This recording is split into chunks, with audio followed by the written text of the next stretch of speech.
हमारा भारत इकलौता ऐसा देश है जहाँ पूरे साल पूजा पाठ, तीज त्योहार और कई तरह के फेस्टिवल मनाए जाते हैं।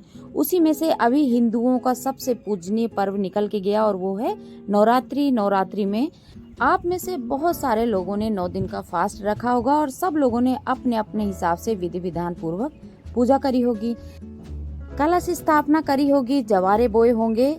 अब आप सोच रहे होंगे पूनम ये सब क्यों बता रही है। बस मैं आपको आज छोटी सी बात बताऊंगी। जब हम जवारे बोते हैं फिर जवारे उगने का इंतजार करते हैं। जब जवारे बड़े होते हैं तो कई लोगों के जवारे खराब हो जाते हैं, ठीक से उगते नहीं हैं, और कई लोगों के बहुत घने जवारे उगते हैं, बहुत अच्छा कलर आता है।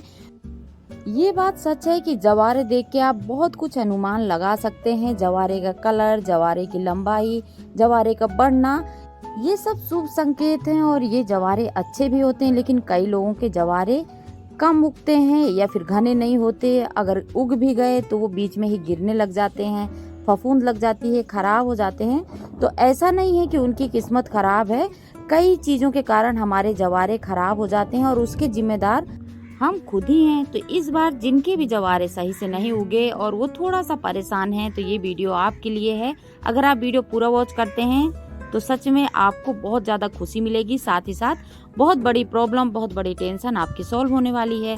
मैं आज आपको स्पेशली जवारे के बारे में बताने वाली हूँ। जब भी हम जवारे बोते हैं और अगर जवारे अच्छे नहीं उगे तो उसका एक मेन रीज़न होता है कि हम जो लाते हैं ना वो नई होती है। और हमेशा जब जवारे आप बोएं तो जो पुरानी लेके आएँ तो जवारे घने उगेंगे, अगर जो नई होगी तो जवारे थोड़ा सा कम ही उगते हैं, अच्छे नहीं उगते। तो वो कोई किस्मत पे नहीं डिपेंड करता, ये केवल जो की प्रॉब्लम होती है क्योंकि जो नई होती है इसलिए जवारे थोड़े कम उगते हैं। अब रही बात अगर जवारे आपके उग भी गए लेकिन घने नहीं उगे, उसका एक रीजन होता है कि हम कभी कभी ना अपने हिसाब से जौ में पानी तो देते हैं लेकिन हम पानी पर्याप्त मात्रा में नहीं दे पाते, जिससे पूरी तरह जौ नहीं उगती है। कुछ जौ सूख जाती है और कुछ ही जौ उगती है, जिससे जवारे थोड़े से कम घने होते हैं। तो आप जब भी जौ में सिंचाई करें ना तो थोड़ा अच्छे से करें।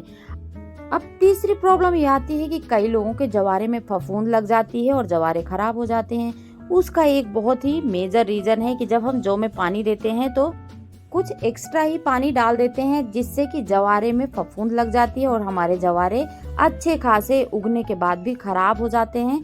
और ये सब चीजें हम जोड़ के रखते हैं अपनी बुरी किस्मत को, तो ऐसा बिल्कुल भी नहीं है। जवारे का कलर सनलाइट पे डिपेंड करता है। अगर आपके जवारे जहाँ ज्यादा लाइट आ रही है उस जगह बोए हैं तो थोड़ा सा ज्यादा ग्रीन होंगे। अगर आपके जवारे जहाँ कम लाइट आ रही है वहाँ पे आपने रखे हैं तो थोड़ा सा जवारे का कलर येलोइश होगा, हल्का सा कम ग्रीन होगा।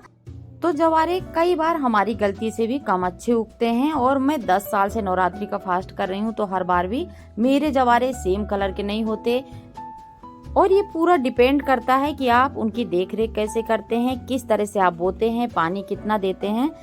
तो ये बात हो गई जवारे बोने की। अब हमको विसर्जन कैसे करना है। अगर आपके आसपास कहीं नदी है ना, तब तो सबसे बढ़िया आप नदी में जवारे का विसर्जन कीजिए, क्योंकि वहाँ पे बहुत सारी मछली रहती हैं, जिससे कि मछली जवारों को खाती है, उनका भी पेट भरता है और हमको पुण्य मिलता है। लेकिन आसपास अगर कोई नदी नहीं है, तालाब नहीं है, तो आप इन जवारों को किसी मंदिर वगैरह में बिल्कुल भी ना छोड़ें, क्योंकि वहाँ पे पड़े पड़े सूख ही जाते हैं। इससे अच्छा है आप गाय को दे दीजिए। तो मैं तो जवारे इसी तरह से विसर्जित करती हूँ। ये छोटी सी क्लिप थी जवारों को लेके।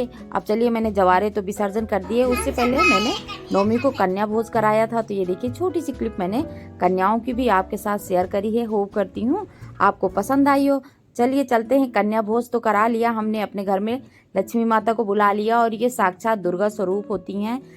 मैं आपको एक चीज और बताना चाहूंगी कि अगर आप नवरात्रि का फास्ट रख रहे हैं तब तो सबसे बढ़िया, और अगर आपने नवरात्रि का फास्ट नहीं किया है तब भी अपनी श्रद्धा के हिसाब से कन्याओं को भोजन जरूर कराएं। जरूरी नहीं है कि इस दिन आप 56 पकवान ही बना के इनको खिला दें, अपनी श्रद्धा के हिसाब से इनको भोजन करा सकते हैं। साथ ही साथ थोड़ा सा दान पुण्य कर दें, जिससे क्या होता है हमारे बाल बच्चों के लिए बहुत ज्यादा अच्छा रहता है। हमारी पूरी फैमिली कहीं ना कहीं जॉब में बाहर रहती है, बच्चे आते जाते रहते हैं, स्कूल कॉलेज ट्यूशन, जिससे क्या होता है माता रानी की छत्र छाया इन सब पे बनी रहती है। हंसी खुशी से दिन बीतता है और हमें भी बहुत ज़्यादा अच्छा लगता है। तो चलिए, ये हो गई पूरी नवरात्रि 9 दिन की। और आज नवमी है, मैंने भी नवरात्रि का पारण कर लिया। और मैंने बताया था कि मेरे हस्बैंड डिफेंस में हैं, तो ये देखिए आज हमारे यहाँ पूजा पाठ थी, हवन था। अगर आपको जवारों के बारे में ज़्यादा जानकारी चाहिए तो आप मुझे कमेंट करके बता सकते हैं, मैं आपके साथ पूरी जानकारी शेयर करूंगी। छोटी सी क्लिप थी, आई होप आपको पसंद आई हो।